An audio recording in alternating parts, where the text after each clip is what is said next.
जय हिंद, वंदे मातरम। आज का आपका क्लास होने वाला है रेलवे ग्रुप डी का। मैं कहूंगा साथियों, अगर आप इसमें एक सीट पक्की करना चाहते हो, सिलेक्शन लेना चाहते हो, नौकरी पाना चाहते हो, तो आज का यह वीडियो आपके लिए वरदान साबित होगा साथियों। आज के इस वीडियो में आपको वही सवाल बताएंगे जो सीधे आपके पेपर में हुबहू देखने को मिलेगा। मैं कहूंगा साथियों, अगर आप इसमें एक सीट पक्का करना चाहते हो तो इस वीडियो में बताए गए सभी प्रश्नों को आपको रटना पड़ेगा। मैं आपको पहले बता दूं, आपके पेपर में टोटल 100 क्वेश्चन पूछा जाएगा, जिसमें से साइंस का 25 क्वेश्चन पूछे जाएंगे, रीजनिंग के 30 क्वेश्चन पूछे जाएंगे। इस लेवल करके टोटल 100 क्वेश्चन आपका पूछा जाएगा। तो इसमें सबसे ज्यादा जो इंपॉर्टेंट है वो साइंस के 25 प्रश्न है जो आपके परीक्षा में पूछे जाएंगे। और आज के इस वीडियो के अंतर्गत आपको वही सवाल बताएंगे जो कि सीधे आपके पेपर में हुबहू यही सवाल देखने को मिलेगा। इस वीडियो को देखने के बाद आपको साइंस का और कहीं वीडियो नहीं देखना पड़ेगा। तो आज का आपका पहला सवाल है साथियों, यदि किसी वस्तु का मास यानी द्रव्यमान दोगुना कर दिया जाए, यदि किसी वस्तु का द्रव्यमान दोगुना कर दिया जाए, भले आपको सवाल इतना बड़ा लग रहा है लेकिन ट्रिक देखिएगा, 1 सेकंड के अंदर ऐसे सवालों को सॉल्व करोगे। दोगुना कर दिया जाए तो उसका गतिज ऊर्जा कितना, गतिज ऊर्जा पर क्या प्रभाव पड़ेगा। सीधा सवाल करा कि यदि किसी वस्तु का द्रव्यमान जो भार है वो दुगुना कर दिया जाए तो उसका गतिज ऊर्जा क्या होगा, सीधे आपके पेपर में पूछेगा तो आप याद रखोगे। जब भी इस प्रकार से सवाल पूछे तो इसके लिए हम एक आपको ट्रिक बताते हैं, ठीक है। ऐसे फॉर्मूला भी होता है लेकिन ट्रिक आप देख लो, सेकंडों में ऐसे सवालों को आप सॉल्व करोगे। सबसे पहले दोगुना कर दिया जाए, गतिज ऊर्जा जब भी पूछे, गतिज ऊर्जा जब भी आपसे पूछे उसका स्क्वायर आप कर दो, वर्ग कर दो। जैसे में दोगुना है तो दोगुना का स्क्वायर करेंगे, दोगुना का स्क्वायर करेंगे तो 2 का स्क्वायर कितना हो जाएगा, 4 गुना हो जाएगा।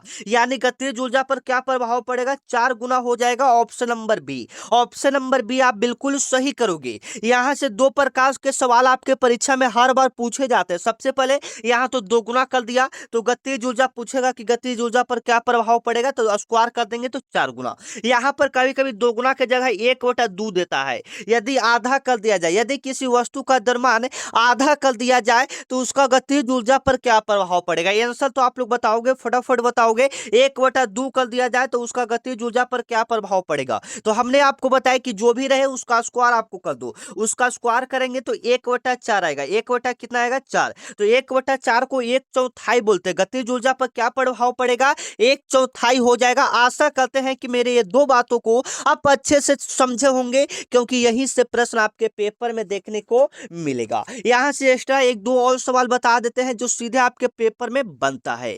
कभी कभी पूछता है कि गतिज ऊर्जा क्या है। गतिज ऊर्जा का परिभाषा दिया रहेगा, नीचे पूछेगा कि कौन सा ऊर्जा है, गतिज ऊर्जा हो गया, स्थितिज ऊर्जा हो गया। तो परिभाषा आपको थोड़ा सा ध्यान में रखना है, क्योंकि आपके पेपर में वो सवाल बनेगा साथियों।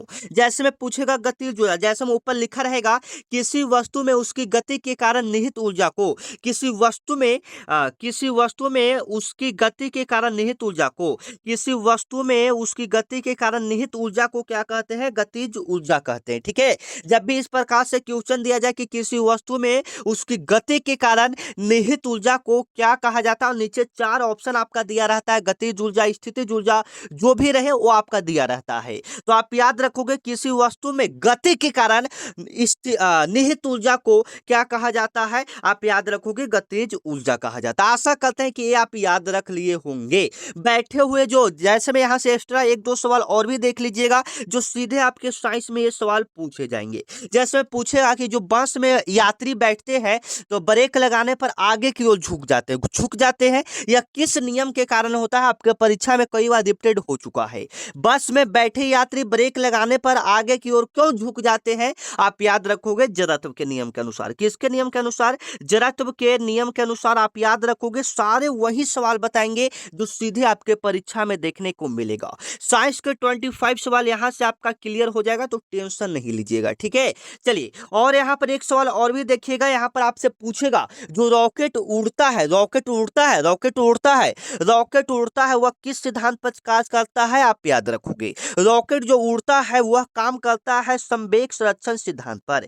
कौन सा सिद्धांत पर कार्य करता है, संवेग संरक्षण सिद्धांत पर, आप याद रखो। रखोगे। रॉकेट का उड़ना किस सिद्धांत पर कार्य करता है? तो संवेग संरक्षण सिद्धांत पर आप याद रखोगे। आपका सेकंड नंबर सवाल देखना, आपके पेपर में हूबहू देखने को ये सवाल मिलेगा। बेकिंग सोडा, एक सवाल सूत्र से आपके पेपर में हर साल पूछे जाते हैं। बेकिंग सोडा या इसी को खाने वाला सोडा का रासायनिक सूत्र क्या होता है?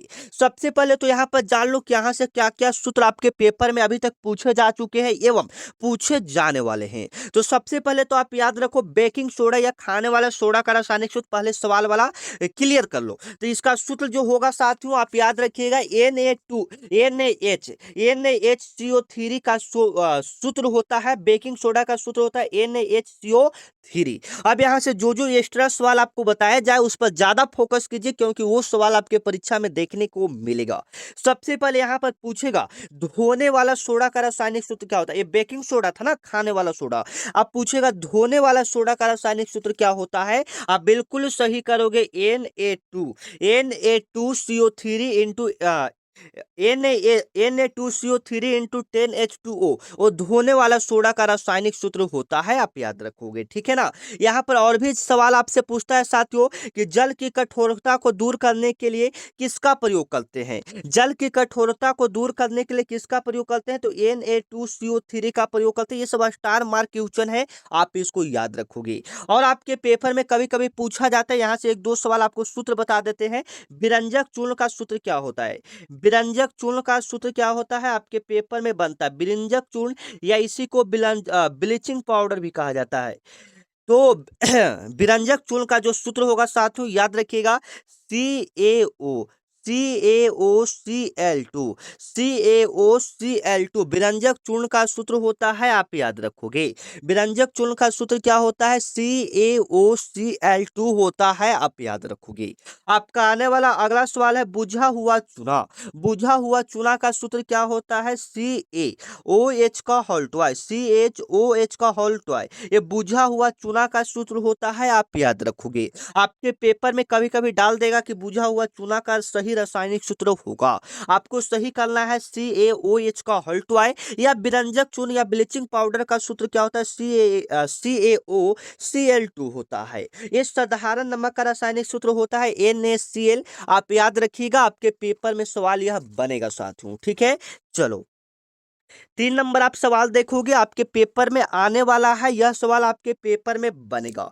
कोशिका में प्रोटीन संश्लेषण, कोशिका में प्रोटीन संश्लेषण का कार्य कौन करता है? आपके पेपर में यह सवाल बनेगा, आप बिल्कुल सही करोगे। कोशिका में प्रोटीन संश्लेषण का जो कार्य करता है साथियों वो कौन करता है? आप याद रखोगे राइबोसोम करता है। कौन करता है? राइबोसोम करता है। Option number C, option number C आप बिल्कुल सही करोगे। कोशिका में प्रोटीन संश्लेषण का कार्य राइबोसोम करता है। ऑप्शन नंबर सी आप याद रखना, आपके पेपर में यह सवाल आपको हुबहू आने को देखने को मिलेगा। और यहाँ पर लाइसोसोम को क्या कहा जाता है आप जवाब दीजिएगा। ठीक है ना। देखिए हाँ, आप लोग जवाब 25 क्वेश्चन तो साइंस के इसमें बताएंगे ही, तो इसमें एक टारगेट लेकर चलो 20+ प्रश्न सही करने का। जो बच्चा 20+ प्रश्न सही कर देगा यकीनन मानो कि उनका साइंस में एक तरफ से अच्छा तैयारी है, उनका साइंस में अच्छा स्कोर हो सकता है। तो ठीक है, कमेंट में जवाब देते चलोगे आप कितने प्रश्न को सही करते हो। तो यहाँ पर हो जाएगा लाइसोसोम को क्या कहा जाता है? आत्महत्या का थैली कहा जाता है। आत्महत्या का क्या कहा जाता है? थैली। आत्महत्या का थैली किसे कहा जाता है? लाइसोसोम को कहा जाता है। या कोशिका का पावर हाउस या ऊर्जा गृह किसे कहा जाता है? माइटोकॉन्ड्रिया को कहा जाता है। याद रखिएगा, तीनों आपके पेपर में आने वाला सवाल है। और जो बच्चा मेरे अभी तक व्हाट्सएप ग्रुप को ज्वाइन नहीं किया है ज्वाइन कर लीजिएगा। व्हाट्सएप ग्रुप में जुड़ने से फायदा ये होगा साथियों, तो जो भी क्लास हो, जो भी PDF रहेगा, जो भी नई वैकेंसी आएगी वो सारा आपको ग्रुप में पता चलेगा। ठीक है, तो ग्रुप में जुड़ने के लिए 9334517119 यह मेरा व्हाट्सएप नंबर है साथियों। इस पर आप क्या करोगे? रेलवे ग्रुप डी लिखकर मैसेज करोगे। रेलवे ग्रुप डी जैसे ही इस नंबर पर लिखकर मैसेज करोगे आपके पास रेलवे ग्रुप डी का एक व्हाट्सएप ग्रुप का लिंक जाएगा, उस पर क्लिक करोगे तो आप व्हाट्सएप ग्रुप में ज्वाइन हो जाओगे। फायदा बहुत ही है, जो भी वैकेंसी आएगी, जो भी PDF रहेगा, जो भी इंपॉर्टेंट नोट्स रहेगा जो आपके काम दे, वो सारा आपको ग्रुप में ही डाला जाता है। तो ग्रुप में जुड़ने के लिए आप इस नंबर पर रेलवे ग्रुप डी लिखकर मैसेज कर सकते हो। ठीक है, चलो आपका आने वाला अगला सवाल देखना। 4 नंबर सवाल है कि 10 ओम दस ओम के दो प्रतिरोध है, ठीक है। 10 ओम के दो प्रतिरोध को समांतर क्रम में जोड़ने पर समतुल्य प्रतिरोध क्या होगा? आपके पेपर में सवाल बनेगा। 10 ओम और 10 ओम के दो प्रतिरोध को समांतर में, श्रेणी में नहीं जोड़ना है, समांतर में जोड़ना है, तो उसका समतुल्य प्रतिरोध क्या होगा? तो समांतर क्रम बराबर फॉर्मूला आपको पता होना चाहिए, 1/r। 1/r बराबर 1/r1 प्लस में 1/r2। आपने कहीं ना कहीं इस सूत्र को पढ़ा होगा, समांतर क्रम का यह सूत्र होता है। अगर श्रेणी क्रम की बात करें तो R1 प्लस R2 होता ओनली, ठीक है। तो यहाँ पर समांतर क्रम की बात करें और दो गो है तो इसलिए R1 और R2 लिए, क्योंकि यहाँ पर दो प्रतिरोध है तो ये लिए है, ठीक है। जितना ज्यादा रहेगा उतना हम बढ़ाते जाएंगे, तो 1/10 होगा प्लस में 1/10 आएगा, क्योंकि दोनों 10 ही ओम है, ठीक है। अब यहाँ से सॉल्व करेंगे तो 10 इसका एलसीएम आएगा, तो इसका कैलकुलेशन करेंगे तो 1 प्लस में 1 आएगा, 1 प्लस में 1। तो यहाँ पर जोड़ेंगे तो 1 और 1 कितना होगा? 2 होगा, 2 बटा कितना हो जाएगा? 10। तो 2 से 10 कितना बार में? 5 बार में, तो 1/5 यहाँ पर होगा। तो इसको सीधा कर दिया जाता है, क्योंकि 1/r बराबर निकलता है, तो r बराबर निकालेंगे तो कितना आ जाएगा? 5 ओम आ जाएगा। r बराबर कितना आ जाएगा? 5 ओम आ जाएगा। आशा करते हैं कि इस सवाल को आप अच्छे से समझ लिए होंगे, क्योंकि सूत्र इसके लिए बहुत जरूरी है। समांतर क्रम पूछे तो 1 बटा करके बनाइए, अगर श्रेणी क्रम पूछे तो R1 प्लस में R2 करके बनाइए, ठीक है। चलिए, ये आशा करते हैं कि ये सवाल आपको समझ में आ गया होगा। चलिए जो बच्चा चैनल को सब्सक्राइब नहीं किया, चैनल को आप सब्सक्राइब कर लो, क्योंकि यहाँ पर डेली आपको रेलवे ग्रुप डी का ऐसा क्लास दिया जाएगा जिससे आपका सिलेक्शन पक्का होगा, ठीक है ना। तो चैनल को आप सब्सक्राइब करके रखो, क्योंकि आप प्रैक्टिस सेट 1 है, इस पर जितना हो सके आप लोग लाइक करो, कमेंट करो, जितना हो सके आप लोग इस पर बताओ कि हाँ सर क्लास आपका ऐसा लग रहा है और भी लाइए मेरे लिए। आप कहोगे जो चीज का रीजनिंग का भी आपके लिए 30 क्वेश्चन पूछा जाता है उसका भी हम जुगाड़ करते हैं, ठीक है। टेंशन नहीं लीजिएगा, कमेंट करके एक बार बताइएगा हाँ सर मुझे चाहिए। आधुनिक आवर्त सारणी जो मॉडर्न पीरियोडिक टेबल है, वह किसी में किसी वर्ग में ऊपर से नीचे जाने पर परमाणु के आकार पर क्या प्रभाव पड़ता है? आपके पेपर में सवाल बनेगा। आधुनिक आवर्त सारणी में, आधुनिक आवर्त सारणी जो है किसी वर्ग में आप ऊपर से नीचे जाओगे तो परमाणु का आकार क्या होगा? बढ़ता है। परमाणु का आकार क्या होता है? बढ़ता है, याद रखिएगा। Option number B, option number B यहाँ पर आपका बिल्कुल सही हो जाएगा, ठीक है ना। अगर यहाँ पर पूछे कि किसी आधुनिक आवर्त सारणी में किसी वर्ग में दाएं से बाएं जाने पर परमाणु के आकार में क्या होता है, तो परमाणु का आकार घटता है। दाएं से बाएं जाने पर घटेगा, आप याद रखो, ठीक है। दाएं से बाएं जाने पर क्या होता है? घटता है। दाएं से बाएं जाने पर, ये ऊपर से नीचे है तो इसलिए बढ़ेगा, दाएं से बाएं जाएगा तो घटता है, आप याद रखना, ठीक है। पूरे आधुनिक आवर्त सारणी में विद्युत ऋणात्मक तत्व कौन सा है? आपके पेपर में पूछता है, क्योंकि बहुत इंपॉर्टेंट है, आप याद रखोगे। पूरे आधुनिक आवर्त सारणी में विद्युत ऋणात्मक तत्व का नाम बताओ, तो वो आपका हो जाएगा फ्लोरीन। वो आपका क्या हो जाएगा? फ्लोरीन। आप याद रखिएगा, आपके पेपर में सवाल हूबहू आपको देखने को मिलेगा, वह कौन सा हो जाएगा? फ्लोरीन। आप याद रखिएगा, आपके पेपर में वह सवाल आएगा। चलो, आपका आने वाला अगला सवाल है कि ध्वनि की चाल, स्पीड ऑफ साउंड अधिकतम किस माध्यम में होता है? आपके पेपर में बनेगा। ध्वनि की चाल सबसे अधिक किस माध्यम में होता है? आप सभी को पता है कि ध्वनि की जो चाल होगी वो सबसे अधिक किस माध्यम में होगा? निर्वात में तो ध्वनि होता ही नहीं है, गैस में होता है लेकिन कम मात्रा में, द्रव में भी कम मात्रा में, ठोस में, सॉलिड में सबसे ज्यादा ध्वनि की चाल होती है, आप याद रखोगे। ध्वनि की चाल सबसे अधिक किस माध्यम में होता है? सॉलिड यानी ठोस में होता है, आप याद रखोगे। किस में होता है? ठोस में। Option number D, option number D आप याद रखना, आपके पेपर में सवाल हूबहू देखने को मिलेगा। चलिएगा, आपका आने वाला अगला सवाल है मानव शरीर की सबसे बड़ी ग्रंथि कौन सी है? मानव शरीर की सबसे बड़ी ग्रंथि का नाम आपका हो जाएगा, याद रखिएगा, आपके पेपर में सवाल बनेगा यकृत, या इसी को हम लोग क्या बोलते हैं? लिवर। यह मानव शरीर की सबसे बड़ी ग्लैंड है, आप याद रखोगे, ठीक है ना। मानव शरीर की सबसे बड़ी ग्रंथि कौन सा है? तो यकृत, या इसी को लिवर बोला जाता है, आप याद रखना। आपके पेपर में यह सवाल हूबहू आपको देखने को मिलेगा। चलिएगा, आपका आने वाला अगला सवाल है कि निकट दृष्टि दोष को दूर करने के लिए किस लेंस का उपयोग किया जाता है? आपके पेपर में पूछा जाएगा कि निकट दृष्टि दोष को दूर करना है तो किस लेंस का उपयोग करेंगे, बताओगे आप? आपके पेपर में यह सवाल हूबहू देखने को मिलेगा। अगर निकट दृष्टि दोष है तो इसको दूर करने के लिए अवतल लेंस का प्रयोग करेंगे, option number B. Option number B आप बिल्कुल यहाँ पर सही करोगे, आपके पेपर में यह सवाल हूबहू आपको देखने को मिलेगा। निकट निकट 3 अक्षर का है तो इसका आंसर 4 अक्षर वाला होगा। अगर यहीं पर बात करें दूर, तो ये 2 अक्षर का है तो इसका आंसर 1 अक्षर बढ़ाकर 3 अक्षर वाला उत्तर लेंस। दूर को दूर करने के लिए उत्तर लेंस का प्रयोग करेंगे, निकट को दूर करने के लिए अवतल लेंस का प्रयोग करेंगे। आशा करते हैं ये सारे सवाल आपको अच्छे से समझ में आ रहे होंगे, ठीक है ना।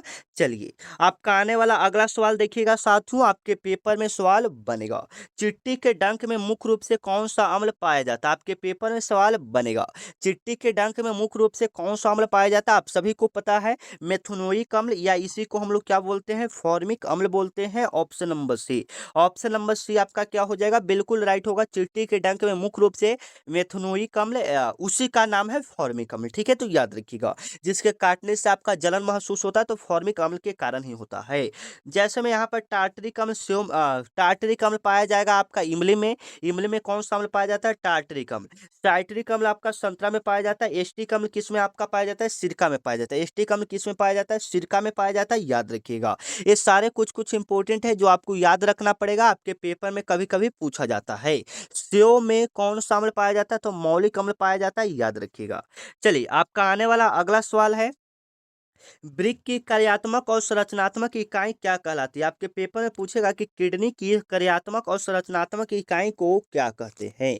आप बिल्कुल कहोगे नेफ्रॉन कहते हैं, ऑप्शन नंबर बी। क्या कहते हैं, नेफ्रॉन कहते हैं, ऑप्शन नंबर बी आप बिल्कुल सही करोगे। वृक्क की कार्यात्मक और संरचनात्मक इकाई को क्या कहते हैं, नेफ्रॉन कहते हैं, option number B. Option number B आप बिल्कुल सही करोगे। आपका आने वाला अगला सवाल देखना, आपके पेपर में सवाल बनेगा, 1 किलोवाट घंटा 1 kWh में कितने जूल के बराबर होते हैं। आपके परीक्षा में पूछेगा 1 किलोवाट घंटा किसके बराबर होता है साथियों। आपको कई बार बताया जा चुका है, 3.6 गुने 10 के पावर 6 जूल के बराबर होता है।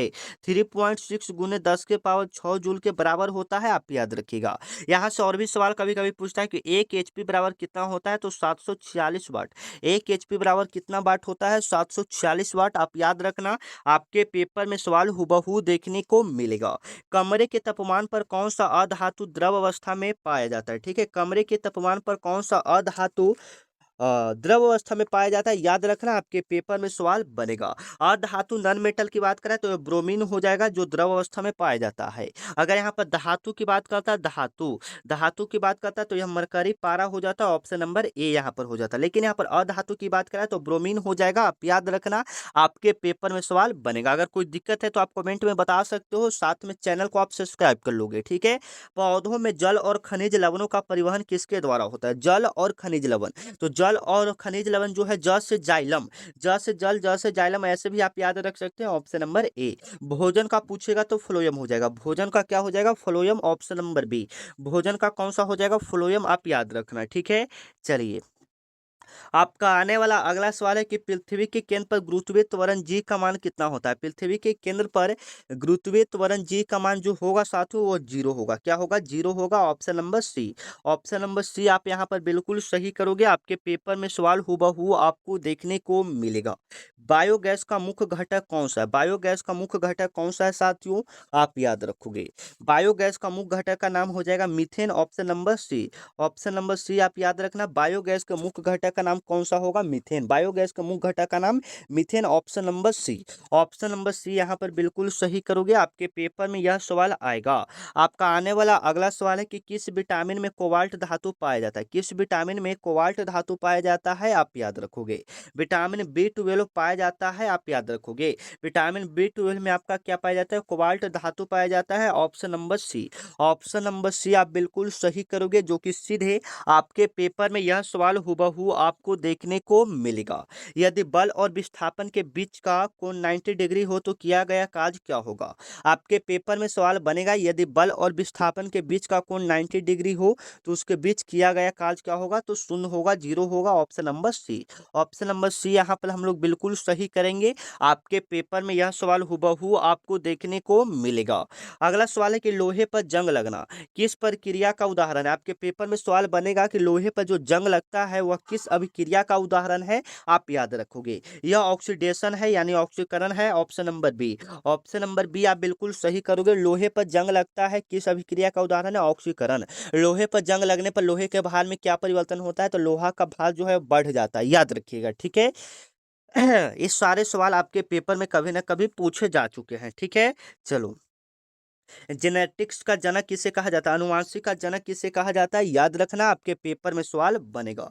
गेंगल जॉन मेंडल को, option number C, option number C बिल्कुल सही करोगे। अनुवांशिक का जनक किसे कहा जाता है, गेंगल जॉन मेंडल को, याद रखिएगा, ठीक है। चलिए, आपका 20 नंबर आपका सवाल है जो आपके पेपर में आएगा। परिपथ में विद्युत धारा को मापने के लिए किस यंत्र का प्रयोग करते हैं, तो विद्युत धारा को मापने के लिए हम लोग किस यंत्र का प्रयोग करेंगे, आप लोग बिल्कुल सही करोगे, ए मीटर का प्रयोग करेंगे, option number C, option number C यहाँ पर बिल्कुल सही करोगे। विद्युत धारा को मापने के लिए ए मीटर का प्रयोग किया जाता है, याद रखिएगा, ठीक है। चलो, न्यूट्रॉन की खोज किसने किया था, आपके पेपर में सवाल बनेगा। आप याद रखोगे न्यूट्रॉन का खोज किस वैज्ञानिक ने किया था, तो आप याद रखोगे James Chadwick, option number C, option number C यहाँ पर आप बिल्कुल सही करोगे। न्यूट्रॉन का खोज किस वैज्ञानिक ने किया था, जेम्स चैडविक ने, ठीक है। चलिए मानव शरीर में प्रोटीन का पाचन मुख्य रूप से कहाँ से होता है, आपके पेपर में सवाल बनेगा। मानव शरीर में प्रोटीन का पाचन मुख्य रूप से कहाँ से शुरू होता है, आप याद रखोगे, ये अमाशय स्टोमस से शुरू होगा, option number B, option number B आप बिल्कुल सही करोगे। मानव शरीर में प्रोटीन का मुख्य पाचन कहाँ से शुरू होता है, पेट यानी अमाशय से होता है। लेकिन पूरी तरह से पूर्ण पाचन जो होगा वह छोटी आंत में होगा। पूर्ण तरह से पाचन किस अंग में होगा, छोटी आंत में होगा, आप याद रखिएगा। आपके पेपर में सवाल हुबहू आपको देखने को मिलेगा। 23 नंबर आपका सवाल है साथियों, पानी का डिस्टनी कितना, पानी का घनत्व अधिकतम किस तापमान पर होता है, आपके पेपर में सवाल बनेगा। आप याद रखोगे 4 डिग्री सेल्सियस होता है पानी का तापमान। पानी का तापमान कितना होता है, 4 डिग्री सेल्सियस होता है, आप याद रखना, ठीक है। चलिए, आपका आने वाला अगला सवाल है plaster of Paris. Plaster of Paris का रासायनिक सूत्र क्या होता है, आप याद रखोगे CaSO4 into half H2O। Gypsum का सूत्र होता है CaSO4 इंटू 2H2O, ये भी आप याद रखोगे, ठीक है ना। Half H2O plaster of Paris का सूत्र होता है, ठीक है। 25 नंबर आपका सवाल है साथियों, बिल्कुल अच्छे से आप लोग देखोगे। लाल रक्त कणिकाओं, जिसका शॉर्ट में RBC या रेड ब्लड सेल्स भी कहते हैं, उसका जीवन काल लगभग कितने दिनों का होता है, तो आप बिल्कुल सही करोगे। इसका जीवन काल लगभग 120 दिनों का होता है, आप याद रखोगे, ठीक है। आपके पेपर में सवाल बनेगा, इसका जीवन काल लगभग कितना दिनों का होता है, 120 दिनों का, आप याद रखिएगा। आपके पेपर में यह सवाल हुबहू देखने को मिलेगा। चलिए, मिलते हैं नेक्स्ट वीडियो में, तब तक के लिए जय हिंद, वंदे मातरम। जो बच्चा टेलीग्राम ग्रुप या व्हाट्सएप ग्रुप को ज्वाइन नहीं किया है, डिस्क्रिप्शन में लिंक है, वहां से जाकर ज्वाइन कर सकते हो। तब तक के लिए जय हिंद।